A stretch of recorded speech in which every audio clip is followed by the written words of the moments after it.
নমস্কার। আমরা বি ভার্বের ব্যবহার এবং তার নলেজের ওপর বেস করে কিছু ট্রান্সলেশন আমরা আলোচনা করছিলাম। আগের 3টি ভিডিওতে আমরা এই নিয়ে কিছু আলোচনা করেছি। আজকে ভিডিওতে আমরা বাক্যে বা সেন্টেন্সে বি ভার্বের ব্যবহার কীরকমভাবে আমরা করি সেটি ট্রান্সলেশনের মাধ্যমে একবার দেখে নেব। চলুন শুরু করা যাক। ছেলেটি হয় ভালো। ছেলেটি ইংরেজি দ্য বয়। The boy. এখানে একটি ছেলের কথা বলা হচ্ছে, একবচন এবং প্রেজেন্ট টেন্স বা বর্তমানকাল, তাহলে দ্য বয়ের পরে হবে ইজ। দ্য বয় ইজ ভালো ইংরাজি good. The boy is good, full stop. তারপর মেয়েটি হয় সরল। মেয়েটি দ্য গার্ল। মেয়েটি ইংরেজি দ্য গার্ল। এখানেও একটি মেয়ের কথা বলা হচ্ছে এবং সেটি প্রেজেন্ট টেন্সে আছে, তাহলে দ্য গার্ল ইজ। সরল ইংরাজি simple. The girl is simple, full stop. ছোট ভাইটি হয় দুষ্টু। ছোট ভাইটি, ছোট ভাই ইংরাজি ইয়াঙ্গার ব্রাদার, তাহলে the younger brother. The younger brother. এখানেও একজনের কথাই বলা হচ্ছে এবং প্রেজেন্ট টেন্সে আছে, তাহলে এরপর হবে দ্য ইয়াঙ্গার ব্রাদার।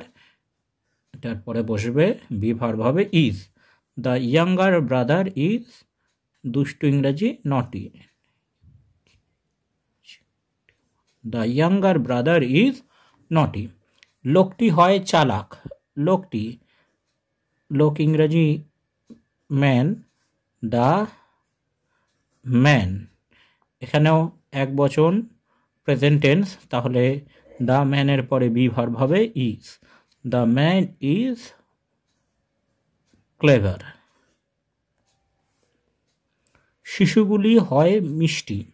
এখানে শিশুগুলি বলেছে, তাহলে এখানে আমরা শিশুগুলি ইংরাজি লিখব the children. The children. Children শব্দটি প্লুরাল বা বহু বচন বোঝাচ্ছে এবং এটি প্রেজেন্ট টেন্সে আছে, তাহলে চিলড্রেনের পর বি ভার্ব হবে are. The children are sweet. চিঠিগুলি হয় পুরনো। চিঠিগুলি দ্য লেটার্স। লেটার্স। লেটার্স এটিও প্লুরাল বা বহু বচন এবং প্রেজেন্ট টেন্স বোঝাচ্ছে, তাহলে লেটার্সের পরে বি ভার্ব হবে are. The letters are old. পুরনো ইংরেজি old. The letters are old. মাছটি ছিল সুস্বাদু। মাছটি দ্য ফিশ।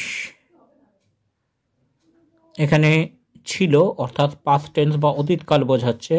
ফিশ এক বচন বা সিঙ্গুলার নাম্বার, তাহলে ফিশ এই সাবজেক্টের পরে বি ভার্ব হবে এখানে ওয়াজ। দ্য ফিশ ওয়াজ সুস্বাদু ইংরাজি tasty. The fish was tasty. সবজিগুলো ছিল তাজা। তাহলে সবজিগুলি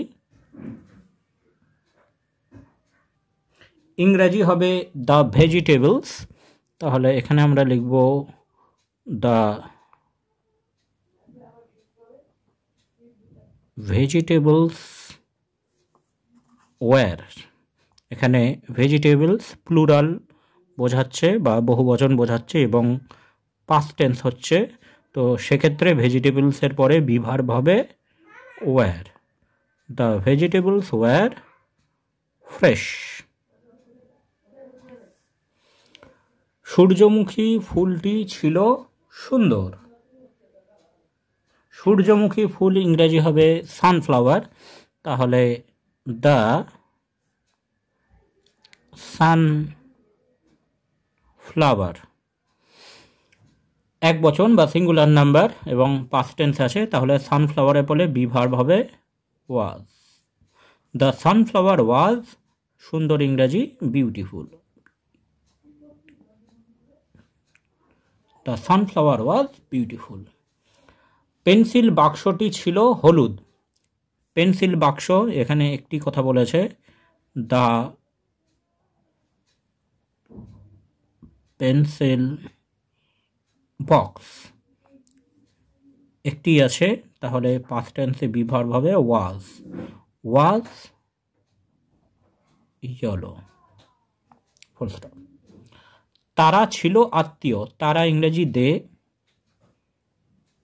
দে এখানে প্লুরাল বোঝাচ্ছে এবং ছিল পাস্ট টেন্স, তাহলে এখানে বি ভার্ব হবে ওয়্যার। দে ওয়্যার, আত্মীয় ইংরেজি রিলেটিভ। They were relative.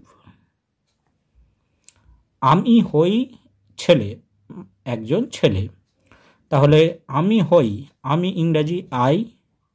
এখানে হই অর্থাৎ বর্তমানকাল বোঝাচ্ছে, তাহলে আই এর পর আমরা জানি হয় বর্তমানকালে be verb am. I am a ছেলে ইংরেজি boy. I am a boy. Thanks for watching this video.